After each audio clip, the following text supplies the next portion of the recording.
ngeen ne da ngeen bëgg a abroger loi d'amnistie bi au risque et péril de Ousmane Sonko et de Bassirou Diomaye Diakhar Faye le président parce qu'il faut rappeler que ñoom aussi loi bee tax ñu mën a génn prison. Oui.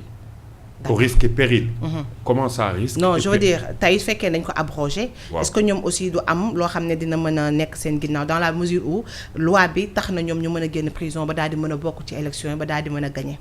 Là, vous parlez carrément de droit administratif et là, pas de droit pénal en réalité.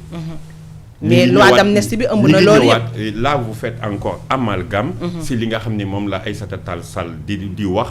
Elle a eu l'audace quand même de le dire au pupitre. Hein, di wax ay effet au droit acquis.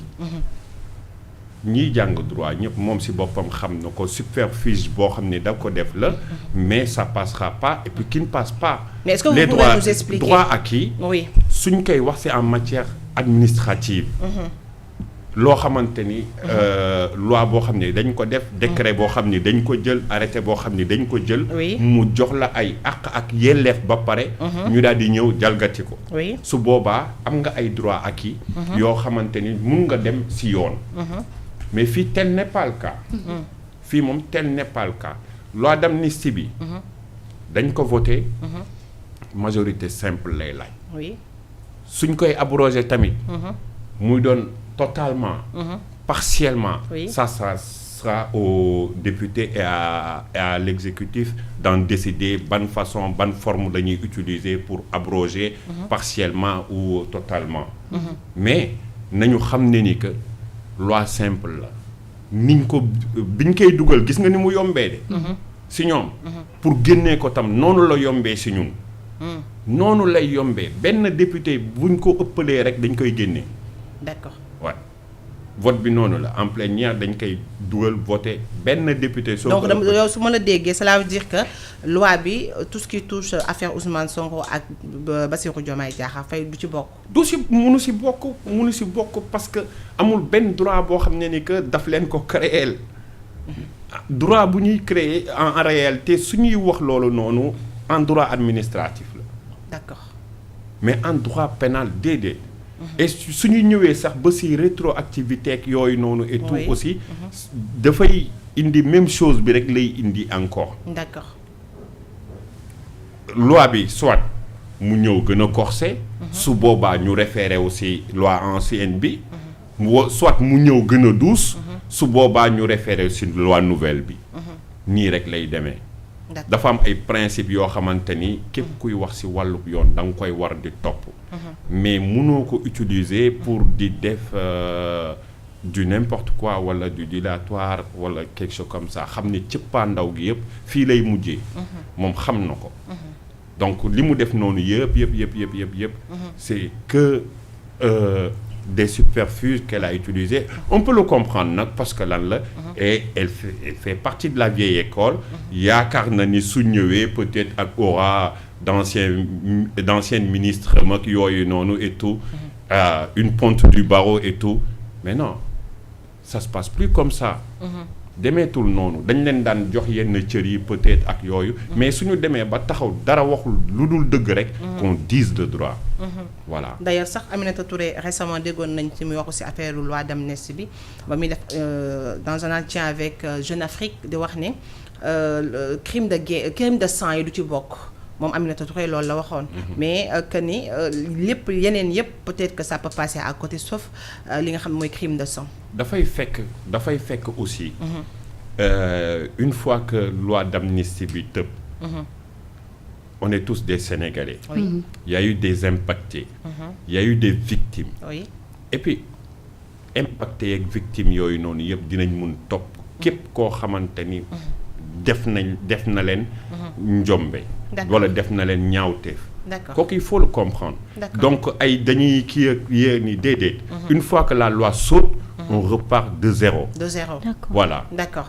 ok c'est important alors ñu ñëw ci 15e législature bi nga xam ne nii le lundi 2 décembre lañ ko installé alors ci installation bi nag ñu gis ne amoon na benn prise de bec entre Aïssata Tall Sall bi ngay wax nga xam ne moo jiite le groupe parlementaire Takku Wallu ak Ayib Daffé nga xam ne moo jiite groupe parlementaire Pastef nga xam ne ñoom ñaar leen indiloon problème boobu mooy 8e vice-président parce que selon la loi ou bien selon l'article 14 bu règlement intérieur bi dafa ne bu ñu teg vice-président dañoo war a respecter li nga xam mooy parité homme-femme alors ñu gis ne vice-président yi à part le président de l'Assemblée El Malick Ndiaye que ca topp góor la et loolu tamit indi beneen problème parce que article 13 bi bu règlement intérieur dafa ne outre le président de l'Assemblée nationale il y a le vice-président le premier vice-président le deuxième vice-président alors xel yi xaw a jaxasoo parce que dañoo dégg ñu bokk ci yéen di wax ne outre cela veut dire exclu alors que ñenn ñi jàpp ne outre cela veut dire que yaa ngi ci biir mais à part yow loolu lay signifier ñu bëggoon en tant que juriste nga leeralal ñu ci mbir moomu. waaw dañuy yéegaat un peu plus. Des fois il faut que pour mun analyser benn problème juridique il faut nga jël ci kaw. D'accord. donc yaa ngi wax yenn disposition yi nga xamante ni bii dafa naan outre bii naan naka la ñuy organiser d'abord. nañu xool lan la ñu njëkk lim. mooy ni ñuy falee président bi. oui. loolu lañ njëkk a lim. nombre de tours yi mu war a def ak yooyu noonu ak 3/5 bi mu war a am pour génn. wala au 2e tour foofu majorité simple lay laaj. donc le président wax nañ mode d'élection ba pare. ñu ñëw léegi ci article 13 bi ngay wax. ñu génnee ci président bi. outre le président de l'Assemblée nationale. outre. dañuy jàngat encore dañuy delluwaat encore étymologiquement ci mot outre. wala ñu ñëw hormis. wala ñu ne à part. yooyu noonu yëpp mun nañ ko jël mu doon benn non. donc léegi dañuy dégg tubaab rek la. tubaab la ñu làkk de. nañ dégg tubaab rek. te interpréter ko ni ko tubaab waxee. d'accord. outre bañ a def leneen quoi. parce que sinon suñu defee leneen dañuy fausser débat bi. effectivement muy indi juridisme bi gars yi nekkee nii yëpp. waaw taay moom nañuy lire texte yi. waaw te texte yi ci tubaab lañ ko bind donc. et dama ci am sax benn mbetteel boo xamante ni. bu jéggi dayoo. mooy le doyen Gaye. Babacar Gaye. dama koy gis souvent muy faral di joxe des leçons d'orthographe de grammaire et puis de français. Le plus souvent on place ici la virgule. on met ceci problème de syntaxe et autres. mais moom. parce que ça l'arrange pas moo tax mu defee nii. moo tax mu def ci analyse bu erronée bi mu def. na jël tubaab bi nga xam ni moom lay faral di expliquer. mu traduire ko disposition bi lan la wax. disposition bi dafa ne la outre. gannaaw président bi nga xamante ni dafa am méthode bañ koy falee moom kese. mu daan ne bureau bi. nii lañ leen di falee. waaye suñ leen di fal dafa am cëslaay boo xam ni ci lañ war a wéeru. cëslaay bi mu nekk lan. mu nekk la loi sur la parité. loi 2010 sur la parité. oui. léegi disposition bi mu ñëwee tamit. dafa am beneen leeral boo xamante ni soo demee ci article 14 bi da ko indi encore. bi mu waxee ne dañuy am cëslaay ci parité bi ba pare. ne góor la tam commencé. homme femme. teg ci jigéen daan ne homme daan ne femme. xam nga tey jii nii su fekkul woon ne ni buggul woon ñu tàmbalee par góor da jàll par jigéen. dafay wax ne ni que nañu wékku ci disposition yi nga xamante ni moo encadré. la parité rek yem fa. mais là dafa ko expliciter leeral ko. daan ne ba wax ne góor la ñuy tàmbalee. soog ci teg jigéen. donc ce qui a été. donc cela veut dire que le président nekk góor. premier vice-président bi nekk jigéen. déedéet loolu premier vice-président bi. nekk góor oui. góor lay doon parce que foofu noonu beneen méthode d'élection la. donc le président a déjà été élu. donc Aïssata Tall Sall bi wax ne c'est une violation de la loi c'est pas vrai. non c'est pas vrai. je rentre en faux avec elle. c'est pas vrai du tout. na liiraat encore disposition peut-être que ni dañoo war a changer ses lunettes wala muy teg ay lentilles. en tout cas daal outre bi mais indi na problème. monsieur Kane gannaaw ñun à chaque fois. bu ñuy xool lu jëm ci wàllu droit benn mot daf ñuy daal di tardeel ñii dañ koy interpréter nii ñeneen ñi interpréter ko ne.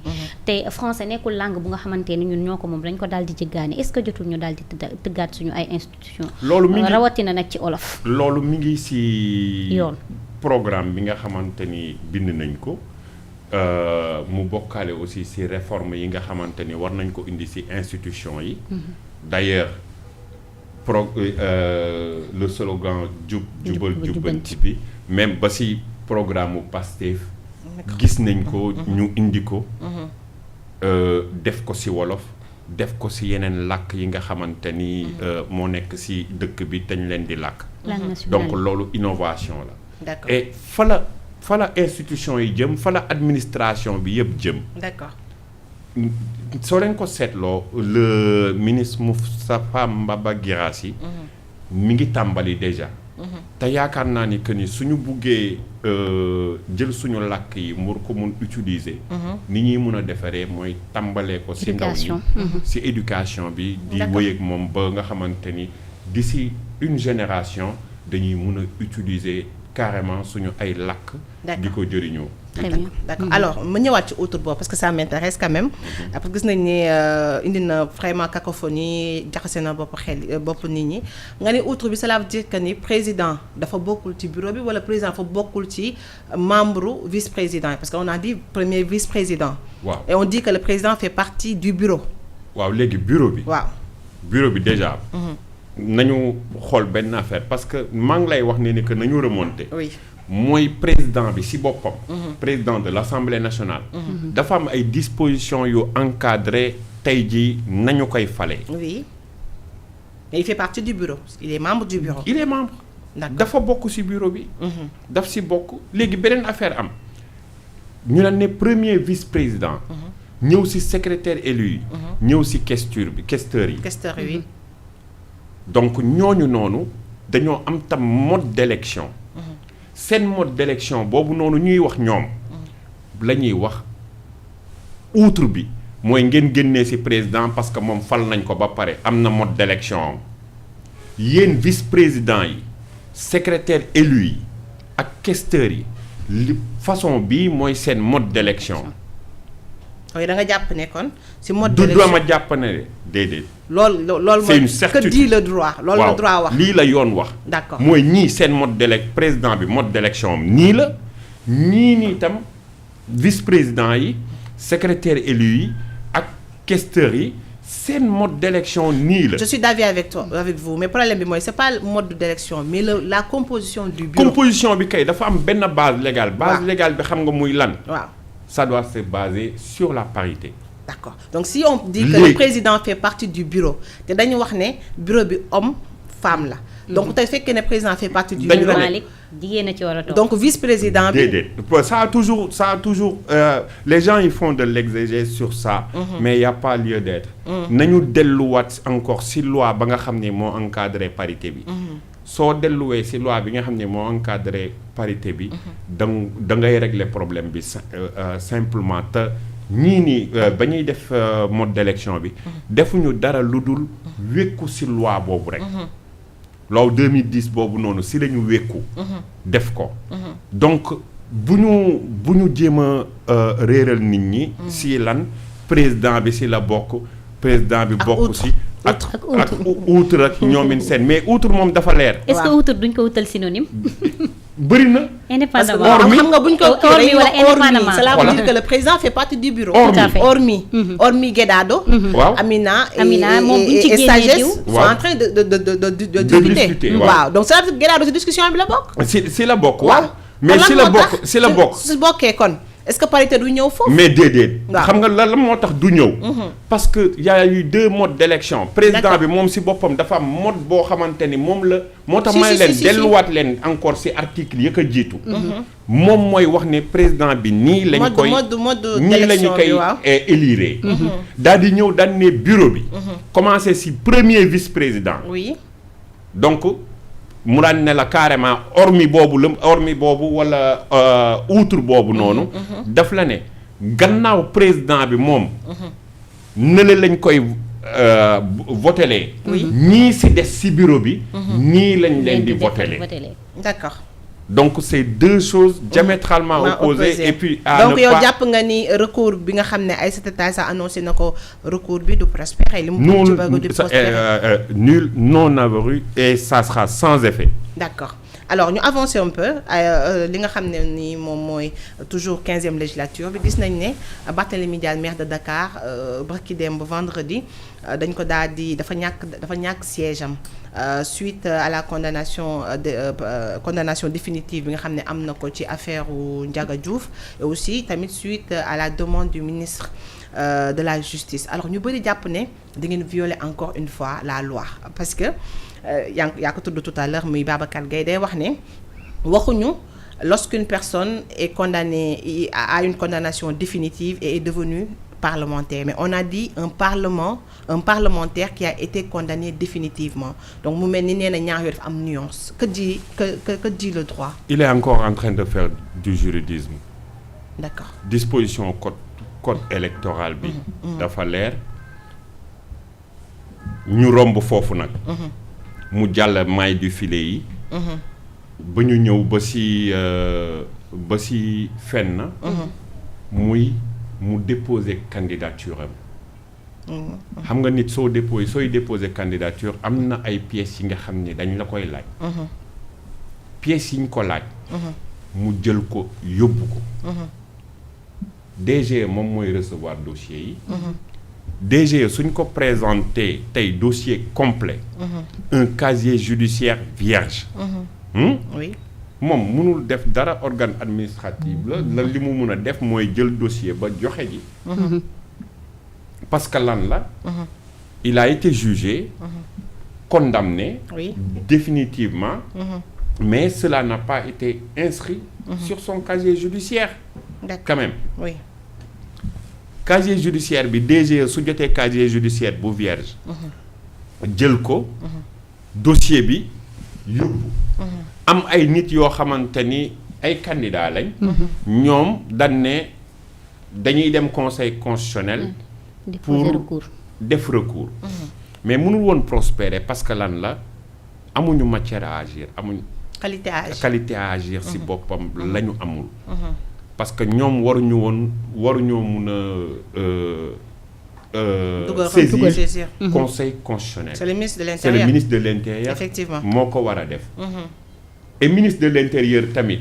munul jël sur quelle base. lay jël di ko dem di defi ji.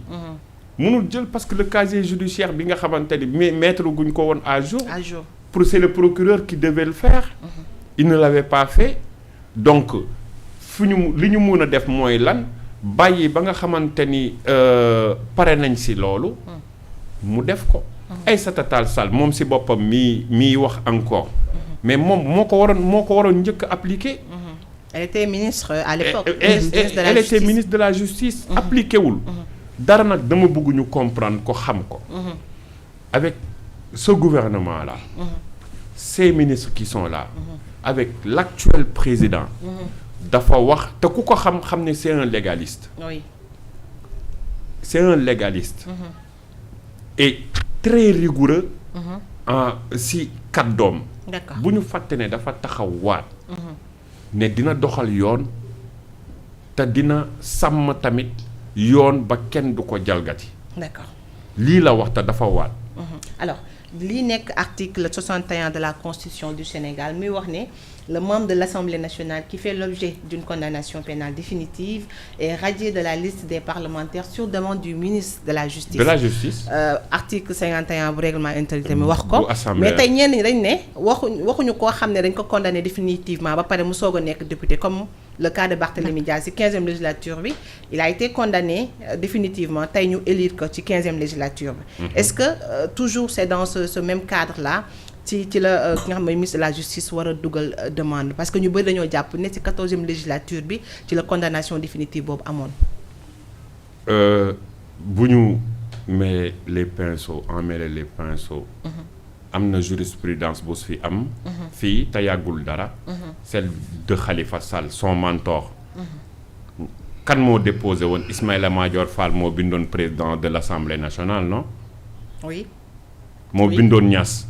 lan la Niass def. aussitôt après dafa appliquer décision de justice bi décision de justice la. une décision de justice s'applique à tout le monde. donc fii dans un état de droit amul amalgame entre après et avant amul après avant déedéet. D'accord. Ça c'est une décision de justice qui est tombée. Que les autres autorités n'avaient pas exécuté. ñun ñu daal di ñëw l'actuel ministre n'avait pas de base boo xamante l'actuel directeur général des élections amul base boo xamante ni mun na saisir le ministre de l'intérieur parce que tamit document yu bon et en due forme lañ ko indil. suñ ko indilee casier judiciaire bu baax boo xamante ni amul benn mention bu si nekk ni rien. mënul def amul du vérifier dafay jël dem yóbbu ji. suñu demee nag ba pare il a été élu. hein mais sur du faux quand même. sur du faux. looloo tax après yoon foo ko jalgatee. donc c'était prévisible d'ailleurs c'était prévisible. moom il l'a dit. bu ñëwee il l'a dit da ngeen def moom moo ko wax devant le pupitre. moo ko wax moo ne moom amatul droit. nekk devant l'Assemblée nationale parce qu'il a été condamné définitivement. C'est lui-même qui l'a eu. Et pourtant à l'époque on entendait Ousmane Sonko soutenant Barthélémy Diaz dire que ni dañoo yëkkatiwaat dossier bi pour mën ko dàq ci assemblée bi. parce que c'était fait li président Sonko wax c'est quelque chose de factuel. waaw mooy lan dañoo jël benn dossier. waaw yëkkati ko. depuis presque 10 ans. presque 10 ans oui. saa boo xamante ni.